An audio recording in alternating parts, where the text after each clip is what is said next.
Buenos días, queridos estudiantes. Continuamos con nuestro segundo semestre. En este periodo vamos a ver sobre las identidades trigonométricas. Un tema que se requiere es hacer un repaso de los productos, cocientes y casos de factorización. Por eso la guía comienza con esa partecita. Espero repasen y recuerden estos temas. Tengan en cuenta que se divide en casos con binomios, los cuales teníamos factor común, diferencia de cuadrados perfectos, suma o diferencia de cubos perfectos. Cuando son casos con trinomios, es decir, que tiene tres términos, podría ser un trinomio cuadrado perfecto, trinomio de la forma ax cuadrado más bx más c y de la forma ax cuadrado más bx más c. Ahí ustedes encuentran varios ejercicios. Y por último tenían los casos de polinomios, donde pueden encontrar factor común por agrupación de términos o el cubo perfecto de binomios. Cuando los casos de factorización no corresponden a ninguno de ellos y tenemos más de 4 términos, podemos también aplicar la división sintética, donde tomamos los coeficientes de cada una de las variables y vamos encontrando el divisor, los posibles divisores del término independiente, en este ejemplo el 6. Recuerden que cuando faltan variables, su coeficiente se deja un espacio y ese va a ser 0. Comenzamos con las identidades trigonométricas. Una identidad es una igualdad entre dos expresiones que contienen una o más variables y que es válida para todo valor de la variable en que las expresiones estén definidas. En el caso de las identidades trigonométricas fundamentales, se determinan a partir de relaciones básicas, tanto aritméticas como geométricas. Se emplean para transformar algunas expresiones en otras expresiones equivalentes que facilitan las operaciones. Por lo tanto, se denominan identidades trigonométricas fundamentales. Estas se dividen en, primero, relaciones pitagóricas, como la palabra lo dice, se aplica el teorema de Pitágoras. Entonces, para ello, utilizamos las líneas trigonométricas trazadas en un círculo goniométrico o una circunferencia de radio 1. En la primera línea, recordemos que la que va en la parte horizontal es la línea coseno, la que va en la parte vertical es la línea seno y que su radio es 1. Entonces, aplicando el teorema de Pitágoras, nos daría seno cuadrado de alfa más coseno cuadrado de alfa igual a 1. Esa es la identidad fundamental y de ella podemos hacer varios despejes como los observamos ahí en la guía. La segunda línea es la línea tangente, que es la verde, la línea secante morada y el radio que va del origen AD y su radio es 1. De ahí, aplicando el teorema de Pitágoras, hipotenusa al cuadrado de secante cuadrado de alfa igual a 1 más tangente cuadrada. Igual podemos despejar varias opciones para hallar secante de alfa, para hallar tangente cuadrado de alfa o para hallar tangente de alfa o igualarla a la unidad. Y finalmente tenemos la línea cotangente, que es la azul, la línea cosecante, que es la café, y su radio que va de O a F, que es igual a 1.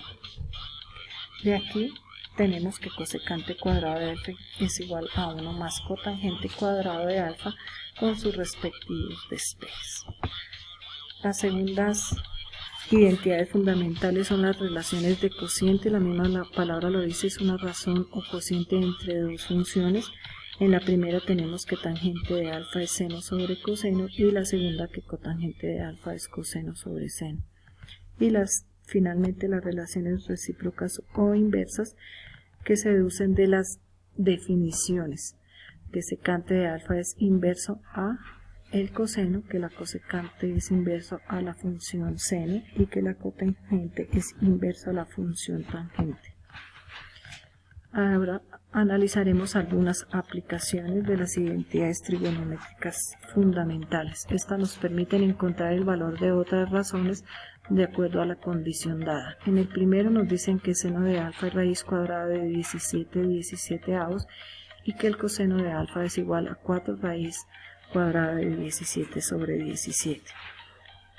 Tenemos aquí varios procesos que pueden ustedes aplicar. Yo comencé encontrando la función inversa al seno y al coseno, que son las secante y cosecante. Reemplazamos su valor, aplicamos extremos con extremos, medios con medios, y recuerden que cuando en el denominador hay una raíz debemos racionalizar.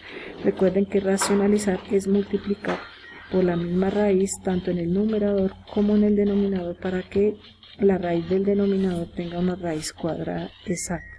No se nos olvide simplificar lo que se puede. Lo mismo se hizo con la cosecante, reemplazamos el valor de la seno, hallamos extremos con extremos, aquí al 1 le agregamos la unidad al denominador, hacemos extremos con extremos, medios con medios, racionalizamos y simplificamos. Luego, pues, determinamos el valor de la función tangente o cotangente. Tangente seno sobre coseno, reemplazamos su valor, hallamos extremos con extremos, medios con medios, simplificamos los términos que podemos y obtenemos su valor. Lo mismo con la función cotangente. Reemplazamos que es coseno sobre seno, hacemos extremos con extremos, medios con medios y simplificamos. 17 con 17, raíz cuadrada de 17 con raíz cuadrada de 17 y obtenemos 4.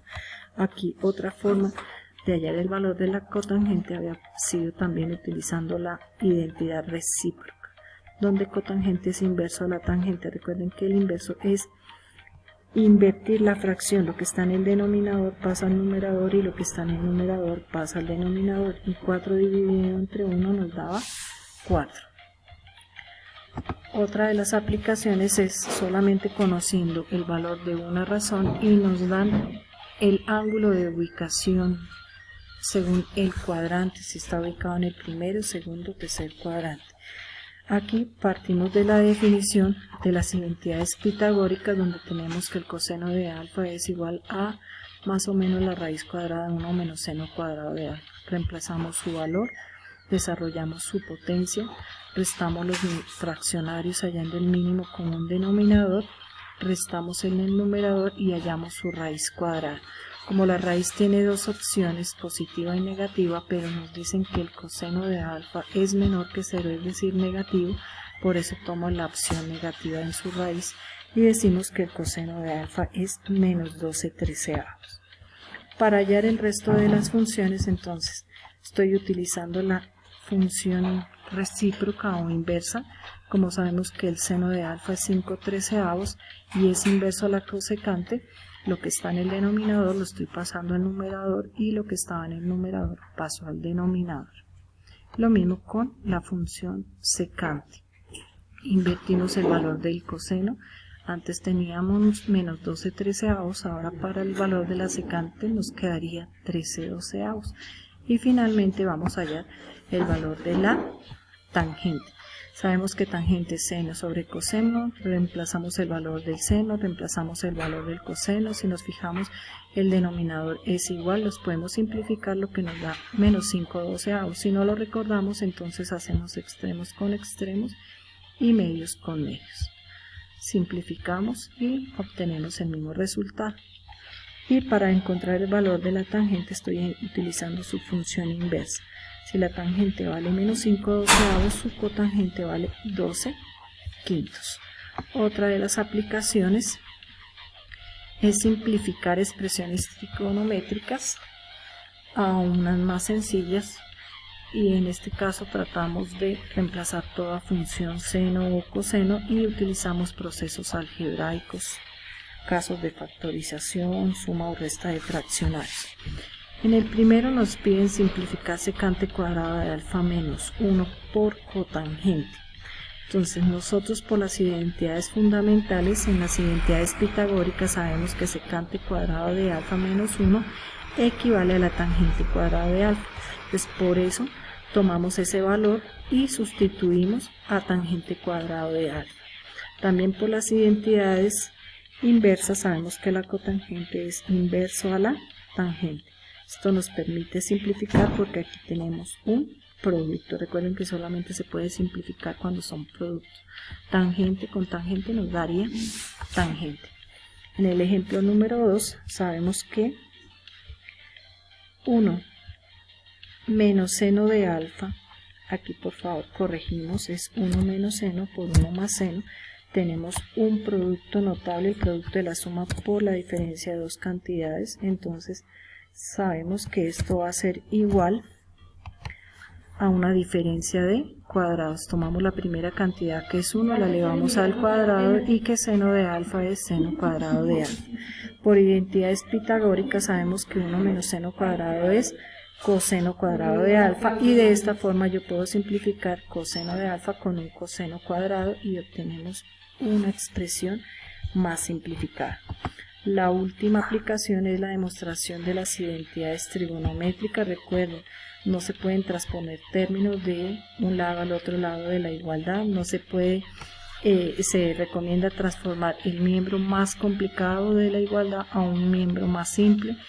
Si es posible, se expresan en funciones seno y coseno, se realizan operaciones algebraicas o se aplican casos de factorización según corresponda. Hay veces es necesario transformar ambos lados de la igualdad hasta obtener expresiones más sencillas y que sean idénticas. En el primero nos piden demostrar que secante cuadrado de alfa por cosecante cuadrado de alfa es igual a secante cuadrado de alfa más cosecante cuadrado. Comencé con el lado derecho de la igualdad. Sabemos que secante es 1 sobre coseno cuadrado de alfa y que cosecante cuadrado es 1 sobre seno cuadrado de alfa por las identidades inversas. Sumamos los fraccionarios hallando el mínimo común denominador. En el numerador nos quedaría seno cuadrado de alfa más coseno cuadrado de alfa. Por identidades pitagóricas sabemos que eso equivale a 1 y finalmente separamos el fraccionario, donde podemos concluir que 1 sobre coseno cuadrado es secante y que 1 sobre seno cuadrado es cosecante cuadrado, demostrando la igualdad. Tenemos un ejemplo número 2. Empecé reemplazando la cosecante con su función inversa, que es 1 sobre seno de alfa. Sumamos estos fraccionarios hallando el mínimo común denominador. Multiplicamos fraccionarios, numerador con numerador y denominador con denominador. Nuevamente obtenemos el producto de la suma por la diferencia de dos cantidades, que nos da una diferencia de cuadrados perfectos. Por identidades pitagóricas sabemos que 1 menos seno cuadrado de alfa es coseno cuadrado de alfa. Separamos el coseno cuadrado como coseno por coseno para poder obtener que el coseno de alfa sobre seno sea cotangente por coseno. Espero puedan desarrollar su actividad sin ningún contratiempo.